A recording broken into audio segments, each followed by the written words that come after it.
Good morning students. तो आज हम नया चैप्टर स्टार्ट करने वाले हैं, ट्रिग्नोमेट्री स्टार्ट करने वाले हैं। ट्रिग्नोमेट्री बहुत ज्यादा इंपॉर्टेंट चैप्टर है। अब इंपॉर्टेंट चैप्टर क्यों है?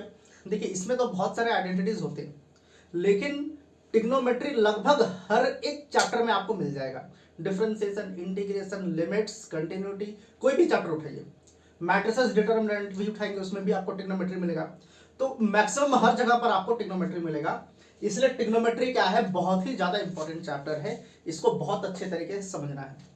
तो बेसिक से लेकर एकदम एडवांस लेवल तक का हर एक चीज आपको स्टेप बाय स्टेप क्लियर होना चाहिए। तो हम क्या करेंगे, सबसे पहले हम एकदम बेसिक से उठाएंगे कि ट्रिग्नोमेट्री होता क्या है, क्या क्या चीज कैसे होती है, हर एक एंगल्स कैसे पता करते हैं, फिर उसके आइडेंटिटीज पे काम करने वाले हैं। तो हर एक चीज हम समझने वाले हैं। तो बेसिक से लेकर हम एडवांस तक जाने वाले हैं, इसलिए ट्रिग्नोमेट्री पे बहुत ज्यादा आप लोगों को ध्यान देना है। ये ऑलमोस्ट हर चैप्टर में आता है। तो सबसे पहले ट्रिग्नोमेट्री होता क्या है? ट्रिग्नोमेट्री, अब ट्रिग्नोमेट्री क्या है? 3 ग्रीक वर्ड से बना हुआ है। एक होता है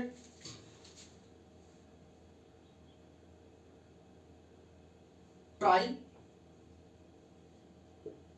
एक होता है गोनिया और एक होता है मेट्रॉन। ये 3 वर्ड से, ये क्या है, ग्रीक वर्ड है। ये तीनों क्या है, ग्रीक वर्ड है। इन तीनों वर्ड से क्या बना है, ट्रिग्नोमेट्री बना है। अब इसका मतलब क्या होता है? ट्राई का मतलब क्या होता है? 3 होता है। ट्राई का मतलब तो आप लोगों को पता ही होगा, 3। गोनिया का मतलब क्या होता है? एंगल्स।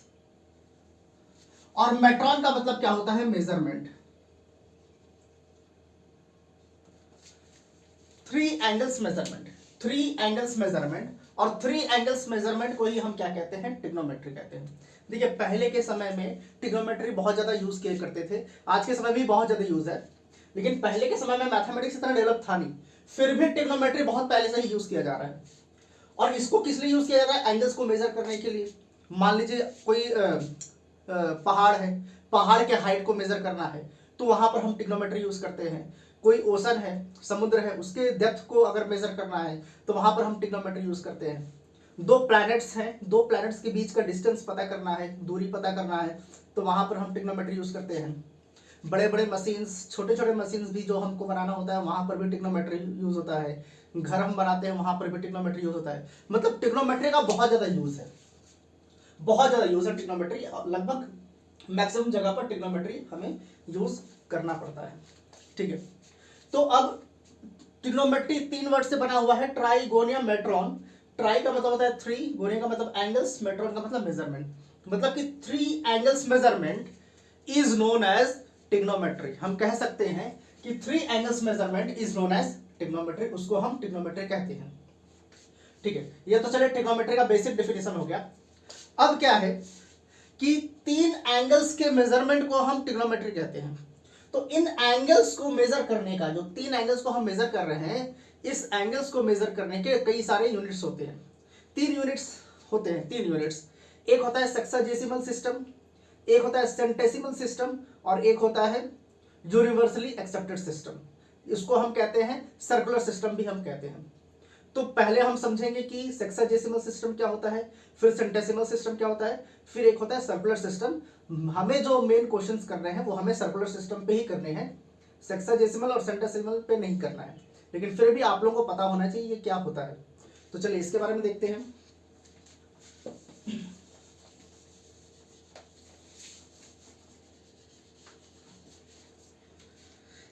तीन यूनिट्स ऑफ मेजरमेंट होते हैं। एक होता है सेक्साजेसिमल, सेंटेसिमल, और एक होता है सर्कुलर।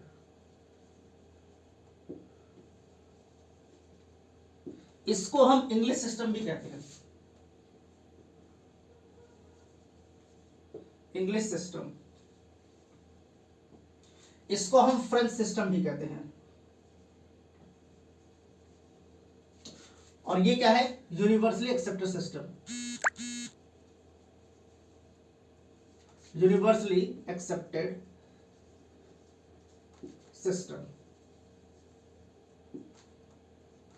ये 3 क्या है? डिफरेंट यूनिट्स ऑफ मेजरमेंट है। सेक्साडेसिमल इसको हम इंग्लिश सिस्टम भी कहते हैं, सेंटेसिमल इसको हम फ्रेंच सिस्टम भी कहते हैं, और एक क्या है सर्कुलर सिस्टम, इसको हम यूनिवर्सली एक्सेप्टेड सिस्टम भी कहते हैं। अब इसका मतलब समझना है कि इसका मतलब क्या है। देखिए ध्यान से, अगर राइट एंगल, एक क्या होता है राइट एंगल। अब राइट एंगल आप लोगों को पता ही होगा कि अगर हम बोर्ड के किसी कॉर्नर को देख लें तो वो क्या है, राइट एंगल है। ठीक है, तो अगर राइट एंगल को हम 90 इक्वल पार्ट्स में, बराबर पार्ट्स में अगर बांट देते हैं तो हर एक जो पार्ट होगा वो 1 डिग्री होगा। ध्यान से समझिए क्या बोला जा रहा है कि 90 डिग्री अगर है, 90 डिग्री ये और ये अगर ऐसे 90 डिग्री है आपका, तो अगर 90 डिग्री को हम 90 बराबर भागों में बांट दें, 90 इक्वल पार्ट्स में अगर बांट दें, तो एक पार्ट जो उसका होगा वो 1 डिग्री के बराबर होगा। ध्यान रखिएगा, तो इसका मतलब ये हो गया कि 1 डिग्री इज इक्वल टू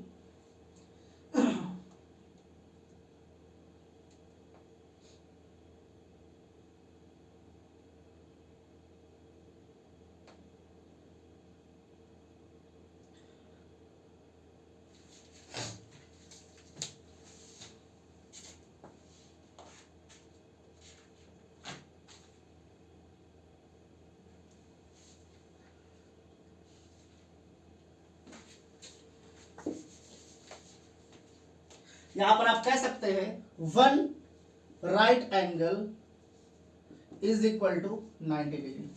मतलब कि एक राइट एंगल में कितने डिग्रीज होते हैं, 90 डिग्री होते हैं। मतलब कि एक राइट एंगल को अगर हमने 90 पार्ट्स में डिवाइड कर दिया तो एक पार्ट आपका 1 डिग्री हो जाएगा। ठीक है, उसके बाद डिग्री को भी आगे डिवाइड किया गया है। अब डिग्री को कैसे डिवाइड किया गया है, जैसे कि एक राइट एंगल को 90 भागों में हमने बांट दिया, तो एक उसका जो भाग होगा वो 1 डिग्री के बराबर होगा।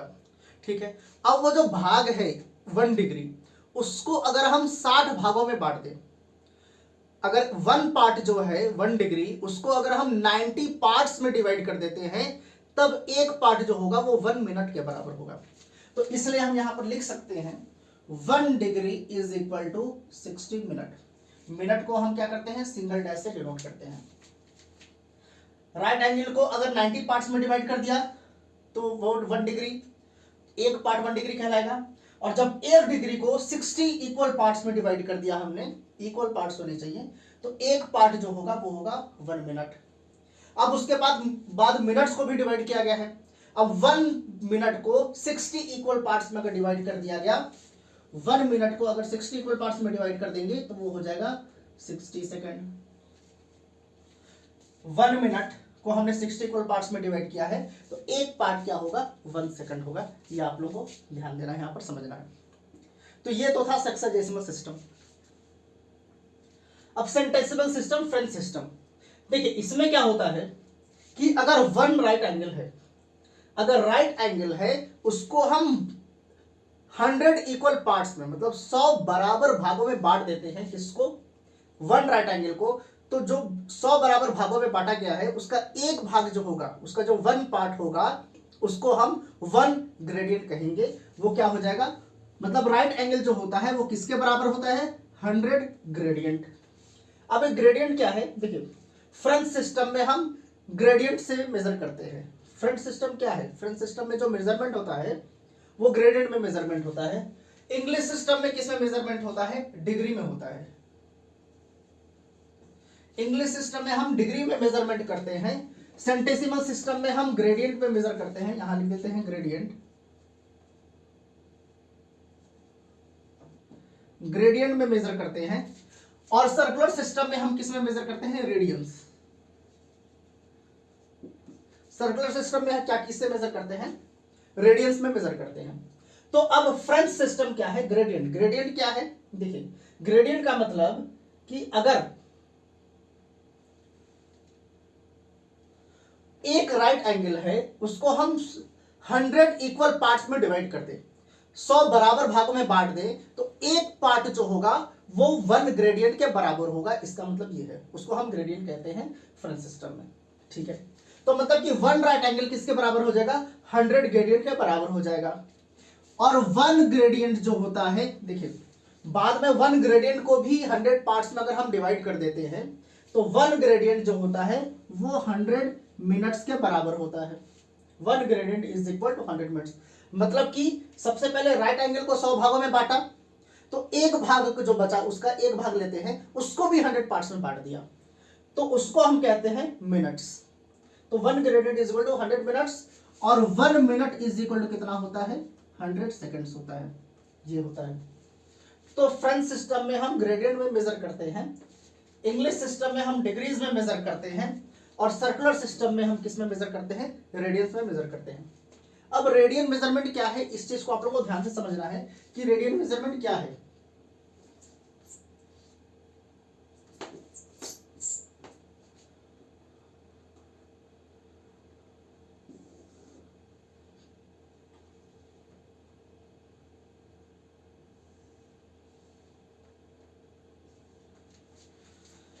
रेडियन मेजरमेंट ये है, ध्यान से देखिए, कोई भी एक सर्कल है हमारे पास, ये एक क्या है, सर्कल है, ठीक है। अब सर्कल है तो उसका रेडियस तो होगा ही होगा। मान लेते हैं उसका रेडियस आर है, ये जो सर्कल है इसका रेडियस क्या है, आर है, ठीक है। अब ये वाला जो पार्ट है, ये वाला जो पार्ट है, इसको हम कहते हैं माइनर आर्क। इसको क्या कहते हैं, माइनर आर्क। और मान लेते हैं माइनर आर्क को हम एल से डिनोट करते हैं। किससे डिनोट करते हैं, एल से। रेडियस आपका आर है, और ये जो लेंथ ऑफ माइनर आर्क, ये जो माइनर आर्क का जो लेंथ है, ये सर्कल का एक पार्ट ही तो है सर्कमफ्रेंस का, तो इसको हम लेंथ एल मान लेते हैं। और मान लेते कि जो लेंथ है, ये जो माइनर आर्क है, ये सेंटर पे थीटा एंगल सबटेंड कर रहा है। सेंटर पे कितना एंगल सबटेंड कर रहा है, थीटा एंगल सबटेंड कर रहा है, ठीक है। तो अगर सर्कल का रेडियस आर है और ये जो लेंथ ऑफ माइनर आर्क है, ये दोनों अगर बराबर हो जाते हैं, मतलब कि आर्क का लेंथ और रेडियस ऑफ द सर्कल अगर दोनों बराबर है, तो ये जो आर्क सेंटर पे जो एंगल सबटेंड करेगा उसी को हम कहते हैं वन रेडियन। ध्यान दीजिएगा, वन रेडियन क्या है, वन रेडियन है कि अगर एक सर्कल है, सर्कल का जो रेडियस है, ठीक रेडियस के बराबर आर्क की लेंथ होनी चाहिए। और जब रेडियस के बराबर आर्क की लेंथ है, तो वो जो आर्क सेंटर पे जो एंगल सबटेंड करेगा उस एंगल को हम कहते हैं वन रेडियन, हम कहते हैं। इस चीज को आप लोगों को ध्यान से समझना है। तो 90 डिग्री मतलब कि एक राइट एंगल जो होता है, राइट एंगल जो होता है वो किसके बराबर होता है, वो π/2 रेडियन के बराबर होता है, π/2 रेडियन के बराबर होता है। इसमें क्या होता था, one right angle is equal to 90 degree. Centesimal system में वन राइट एंगल 100 रेडियन के बराबर होता था, और राइट ये सर्कुलर सिस्टम में क्या होगा, राइट एंगल जो होगा, वन राइट एंगल जो होगा वो π/2 रेडियन के बराबर होता है। ये आप लोग को ध्यान रखना है। इसका मतलब हम 90 डिग्री को π/2 कह सकते हैं। 90 डिग्री वन राइट एंगल क्या होता है, 90 डिग्री, और 90 डिग्री क्या होता है, π/2 रेडियन के बराबर। या फिर आप ऐसे भी कह सकते हैं 100 gradient is equal to π/2 radian. 100 gradient को भी हम π/2 रेडियन लिख सकते हैं, कोई प्रॉब्लम नहीं है। अब क्या है, एक चीज और है यहां पर कि अगर सर्कल है, इसका रेडियस को r मान लेते हैं, length of minor arc l मान लेते हैं, और ये जो सेंट्रल एंगल है, ये क्या है, सेंट्रल एंगल, इसको हम सेंट्रल एंगल कहते हैं। सेंट्रल एंगल क्या होता है, angle subtended bye an arc at the centre of the circle. मतलब कि ये जो आर्क है, ये सेंटर पे जो एंगल सबटेंड करेगा, इसी एंगल को हम सेंट्रल एंगल कहते हैं। तो ये थीटा, रेडियस और ये जो लेंथ ऑफ माइनर आर्क है, इनके बीच में एक रिलेशन होता है। वो रिलेशन क्या होता है, वो होता है theta is equal to L upon R. ये इनके बीच का रिलेशन होता है, ध्यान रखिएगा। तो theta is equal to L upon R, इनके बीच का रिलेशन होता है। ये चीज, ये कुछ इंपॉर्टेंट पॉइंट्स है। तीनों सिस्टम जो है आप लोग को पता होना चाहिए कि अगर हम डिग्रीज में मेजर कर रहे हैं तो डिग्री में मेजर करने का मतलब हम इंग्लिश सिस्टम यूज कर रहे हैं, और अगर हम रेडियन में मेजर करते हैं, इसका मतलब हम सर्कुलर सिस्टम यूज कर रहे हैं, इसको हम यूनिवर्सली एक्सेप्टेड सिस्टम भी कहते हैं। और अगर ग्रेडियंट में मेजर करते हैं, इसका मतलब ये है क्या है, सेंटेसिमल सिस्टम या फिर हम फ्रंट सिस्टम भी कहते हैं। बहुत ही इंपॉर्टेंट ये तीनों चीजें, बहुत बेसिक चीज है, बहुत बेसिक चीज लेकिन हम इन सब चीजों पे ध्यान देते नहीं है। इसलिए पहले ही क्लास में मैं क्या किया है, इसको आप लोगों को बता दिया ताकि आप लोगों को बेसिक्स पता रहे कि हम एक्चुअली डिग्री और रेडियंस और ये ग्रेडियंट है क्या।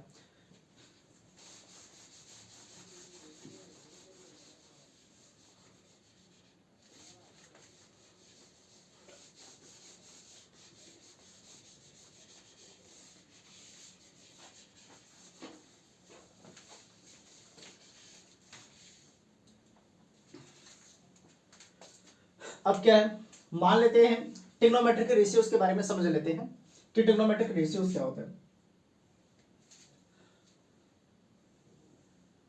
मान लेते हैं ट्राइंगल है हमारे पास ए बी सी, ये है, और ये क्या है, राइट एंगल ट्राइंगल है, मतलब कि एक 90 डिग्री यहां पर बन रहा है, राइट एंगल बन रहा है, ठीक है। अगर हम इस एंगल को लेते हैं थीटा, अगर हम इस एंगल को लेते हैं तो इस एंगल के लिए ए बी क्या हो जाएगा, अपोजिट हो जाएगा, और बी सी क्या हो जाएगा, एडजेसेंट हो जाएगा इस एंगल के लिए।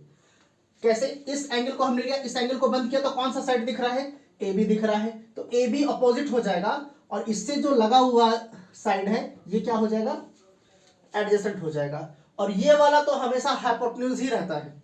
क्यों हाइपोटेन्यूज रहेगा, क्योंकि 90 डिग्री के सामने है, ये सबसे बड़ा साइड होता है ट्राइंगल में, ट्राइंगल में सबसे बड़ा साइड होता है, तो ये हमेशा हाइपोटेन्यूज रहेगा। हाँ, ये दोनों चेंज होंगे एंगल के अनुसार।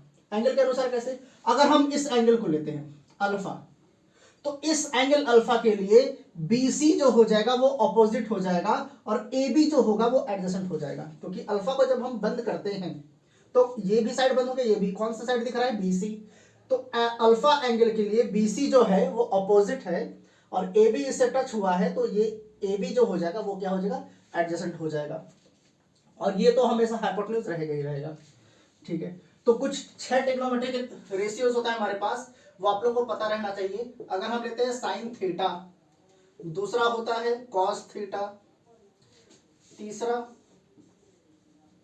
Tan theta. अब साइन थीटा का ठीक रेसिप्रोकल होता है cosec theta, cosec theta, cos का होता है सेक थीटा, और टैन का होता है कॉट थीटा। तो साइन थीटा जो होता है वो होता है अपोजिट अपॉन हाइपोटेन्यूज। ये सब चीजें बहुत छोटी छोटी चीजें हैं, ये आप लोगों ने 10th क्लास में ही पढ़ा होगा, लेकिन फिर भी हम एक बार रिवाइज कर लेते हैं। कॉस थीटा जो होता है वो होता है adjacent upon hypotenuse. Tan theta जो होता है वो होता है अपोजिट अपॉन एडजेसेंट। ये सब चीजें ध्यान रखना है। अब साइन थीटा का रेसिप्रोकल कोसेक होता है, तो हाइपोटेन्यूज ऊपर चला जाएगा, ये होगा hypotenuse upon opposite. Sec theta होता है हाइपोटेन्यूज अपॉन एडजेसेंट, और कॉट थीटा होता है एडजेसेंट अपॉन अपोजिट। तो ये 6 ट्रिग्नोमेट्रिक रेशियोज हैं, ये 6 ट्रिग्नोमेट्रिक रेशियोज आप लोग, ये 6 ट्रिग्नोमेट्रिक रेशियोज आप लोगों को बहुत अच्छे तरीके से पता होना चाहिए।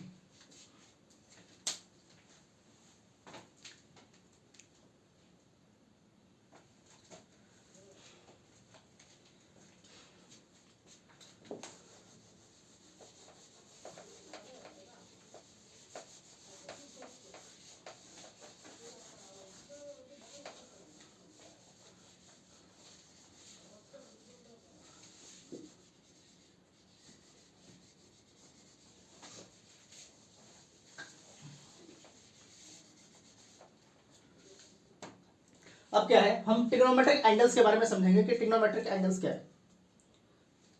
देखिए, ट्रिग्नोमेट्रिक एंगल्स में क्या है कि अगर आप लोग को साइन थीटा पता करना है, साइन 60 डिग्री पता करना है, साइन 45 पता करना है, तो एक टेबल होता है आपके बुक में, वो टेबल को आप लोग को एक तरह से समझिए कि रट्टा मारना है।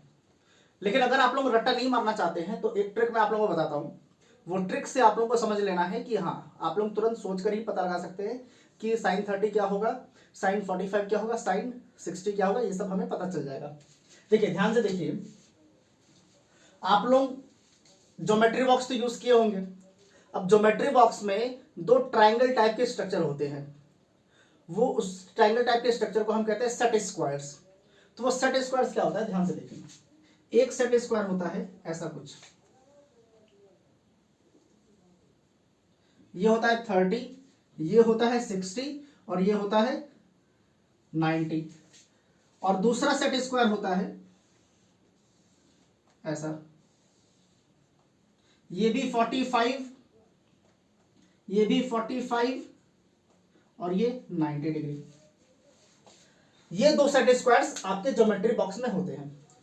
अब आप लोगों को क्या करना है, ये ट्रायंगल तो आप लोगों को पता ही होगा, 30, 60, 90, 45, 45, 90, ये तो ऐसे ही याद हो जाएगा। अब इसमें दो चीजें आप लोगों को याद रखनी है। पहला चीज ये याद रखना है कि 30 के सामने और 45 के सामने हमेशा 1 होगा। 30 के सामने और 45 के सामने हमेशा क्या होगा, 1 होगा। तो यहां पर 30 है तो इसके सामने हम 1 लिख देंगे, यहां पर 45 है तो इसके सामने 1, यहां 45 है तो इसके सामने 1। ये पहला चीज आप लोगों को याद रखना है, 30 और 45 के सामने क्या होगा, 1 होगा हमेशा। ठीक है। अब दूसरा चीज जो आप लोगों को याद रखना है, 60 के सामने होता है √3, 30, 45 के सामने 1 और 60 के सामने क्या होगा, √3 होगा। ये दो चीजें याद रखनी है। अब अगर हम यहां पर पाइथागोरस थ्योरम यूज करते हैं तो ये जो हाइपोटेन्यूज होगा वो 2 निकल कर आएगा, और यहां पर अगर हम पाइथागोरस थ्योरम यूज करते हैं तो ये क्या हो जाएगा, √2 हो जाएगा, ये हो जाएगा। अब अगर आपको कोई भी ट्रिग्नोमेट्रिक रेशियो पता करना है, जैसे कि हम पता कर लेते हैं पहला sin 30 डिग्री, मान लेते हैं हमें sin 30 डिग्री पता करना है, sin 30 डिग्री। तो सबसे पहले हम देखेंगे 30 डिग्री है कहां पर, यहां पर है 30 डिग्री। ठीक है, मिल गया 30 डिग्री। अब साइन क्या होता है, साइन होता है ऑपोजिट अपॉन हाइपोटेन्यूज। साइन क्या होता है, ऑपोजिट अपॉन हाइपोटेन्यूज, ये होता है। तो 30 डिग्री लेना है, यहां पर 30 डिग्री है तो 30 डिग्री लेना है, तो इस 30 डिग्री के लिए ये क्या है, अपोजिट, और ये क्या है, हाइपोटेन्यूज। तो हो जाएगा अपोजिट अपॉन हाइपोटेन्यूज, मतलब कि 1/2। तो यहां पर हो जाएगा 1/2। इसका मतलब साइन 30 डिग्री क्या हो गया, साइन 30 डिग्री की वैल्यू होगी 1/2। दूसरा, अगर आप लोगों को पता करना है, जैसे मान लीजिए tan 45 डिग्री, tan 45 डिग्री। अब 45 देखना है, 45 है कहां पर, 45 तो यहां पर भी है, किसी को भी ले लीजिए, कोई प्रॉब्लम नहीं है। इसको अगर लेते हैं 45, इसको लेते हैं, तो सबसे पहले tan क्या होता है, tan होता है अपोजिट अपॉन एडजेसेंट होता है। ठीक है, अगर इस 45 को लेते हैं तो इस 45 के लिए ये अपोजिट है और ये एडजेसेंट है। तो अपोजिट अपॉन एडजेसेंट कहने का मतलब 1/1, और 1/1 को हम 1 भी लिखते हैं। अगर इस 45 को लेते हैं तो इस 45 को लिया तो ये हो जाएगा अपोजिट और ये क्या हो जाएगा, एडजेसेंट। तो वही हो जाएगा 1/1, वही आंसर आना है।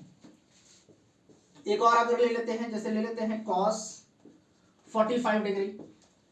तो 45 डिग्री कहाँ है, यहां पर भी है, यहां पर भी है, किसी को भी लीजिए। अगर इस वाले cos को, इस वाले 45 को लेते हैं तो cos क्या होता है, cos होता है एडजेसेंट अपॉन हाइपोटेन्यूज। तो इस 45 के लिए एडजेसेंट है और ये हाइपोटेन्यूज है, तो 1/√2, ये हो गया 1/√2। अगर इस 45 को लेते हैं तो ये हो जाएगा एडजेसेंट अपॉन हाइपोटेन्यूज, यहां से भी 1/√2 आएगा, ये हो गया 1/√2।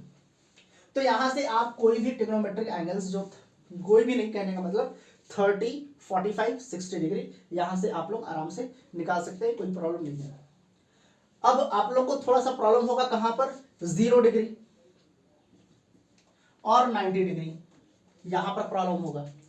अब इसको समझने के लिए आप लोग को एक चीज समझना है कि अगर हम साइन की बात करते हैं तो साइन, बस एक चीज याद रखना है आप लोग को, इसमें एक चीज याद रखनी है, साइन 0 डिग्री 0 होता है, 90 डिग्री 1 होता है। और अगर हम कॉस की बात करें, अगर हम कॉस की बात करें तो ठीक इसका उल्टा कर दीजिए, यहां पर हो जाएगा 1, यहां 0, ये हो गया। साइन 0 डिग्री क्या होता है, 0 होता है, पहली बार में याद हो जाएगा। साइन 90 1 होता है, मतलब 0 से स्टार्ट होगा और 1 पे खत्म होगा। कॉस का ठीक इसका उल्टा होगा, 1 से स्टार्ट होगा और 0 पे खत्म होगा। अब आप कोई भी एंगल पूछिए, वहां पर आप लोग आराम से निकाल सकते हैं। जैसे कि आपसे बोल दिया गया tan 0 डिग्री पता करना है। अब हमें पता है tan को हम ऐसे भी लिखते हैं, sine 0 degree upon cos 0 degree. अब साइन 0 क्या होता है, साइन 0 0 होता है, और कॉस 0 क्या होता है 1, तो 0/1 क्या होता है 0।